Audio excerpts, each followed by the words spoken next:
Welcome to AK sir classes. और आज हम क्लास 5 की हिंदी की पाठ्य पुस्तक वाटिका का पाठ 3 मेरी शिक्षा पढ़ेंगे। 5वें या 6ठे वर्ष में मेरा अक्षरारंभ कराया गया था। उस समय की प्रचलित प्रथा के अनुसार अक्षरारंभ मौलवी साहब ने बिस्मिल्लाह के साथ कराया था। जिस दिन अक्षरारंभ हुआ, मौलवी साहब आए, मिठाई बांटी गई। हम 3 विद्यार्थी उनके सुपुर्द किए गए, एक मैं और दूसरे 2 अपने कुटुंब के ही चचेरे भाई। यमुना प्रसाद जी सबसे बड़े थे, वे हमारे लीडर थे। वे तमाम खेल और लड़कपन की शैतानी में आगे रहा करते थे। उनके साथ चचा, जो मेरे भी चचा थे, बहुत मजाक पसंद थे। वह मेरे पिताजी के छोटे भाई थे, पर पिताजी के कई गुण उन्होंने भी सीखे थे। वह घोड़े की सवारी करते थे, बंदूक और गुलेल चलाना भी खूब जानते थे, फारसी भी पढ़े थे और शतरंज भी बहुत अच्छे खेलते थे।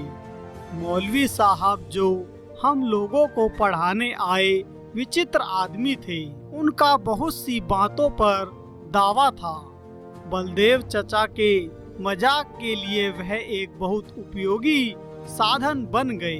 चचा तरह तरह की बातें मौलवी साहब को सुनाते और उनको उत्साह देकर यह कहलवा देते कि वह भी चाहे कोई भी काम क्यों न हो, जानते या कर सकते हैं। मौलवी साहब का दावा था कि वे शतरंज खेलना भी खूब जानते हैं। बलदेव चचा उन्हें शतरंज खिलाते, पर वे कभी न जीतते। हम बच्चे इस मजाक को कौतूहल से सुनते। इस प्रकार के मजाकों के बीच हम फारसी पढ़ते रहे। कुछ महीनों बाद मौलवी साहब चले गए। दूसरे मौलवी साहब बुलाए गए। वे बहुत गंभीर थे और अच्छा पढ़ाते भी थे।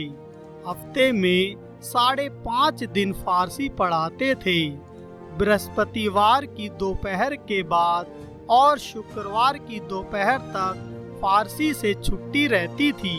तब गिनती सिखाते थे। खेलने कूदने के लिए भी समय दिया जाता था।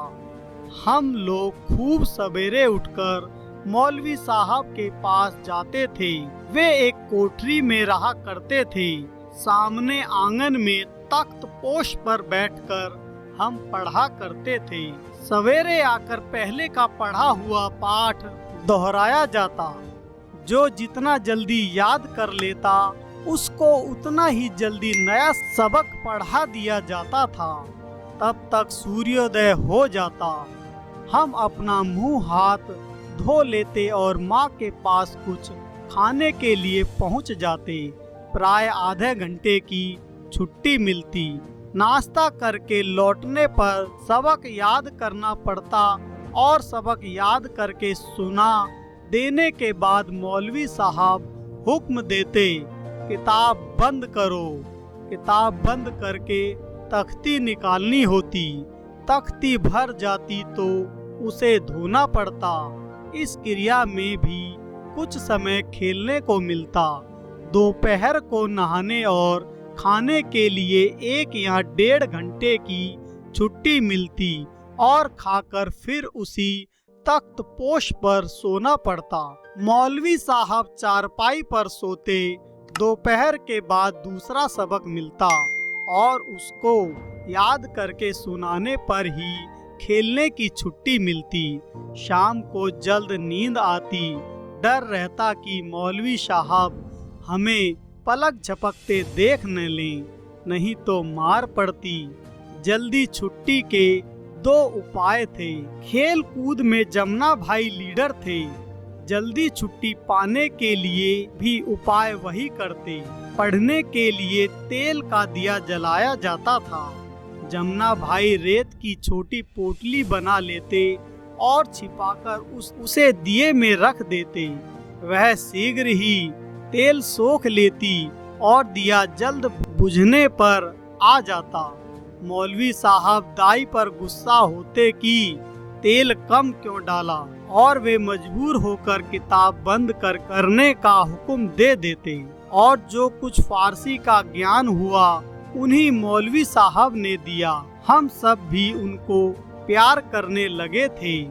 जब घर छोड़कर छपरा अंग्रेजी पढ़ने के लिए जाना पड़ा तो मौलवी साहब को और हम लोगों को बहुत दुख हुआ। यह पाठ डॉक्टर राजेंद्र प्रसाद जी की आत्मकथा है। डॉक्टर राजेंद्र प्रसाद जी हमारे देश के प्रथम राष्ट्रपति थे। उनका जन्म सन 1884 में हुआ था। उन्होंने स्वतंत्रता आंदोलन में बढ़ चढ़कर भाग लिया। वे कुशल वक्ता, प्रशासक एवं साहित्य अनुरागी थे। इनकी मृत्यु सन 1963 में हुई थी। आपको यह कहानी कैसी लगी और इस कहानी से हमें क्या शिक्षा मिलती है, हमें कमेंट करके जरूर बताएं। वीडियो देखने के लिए आपका बहुत बहुत धन्यवाद।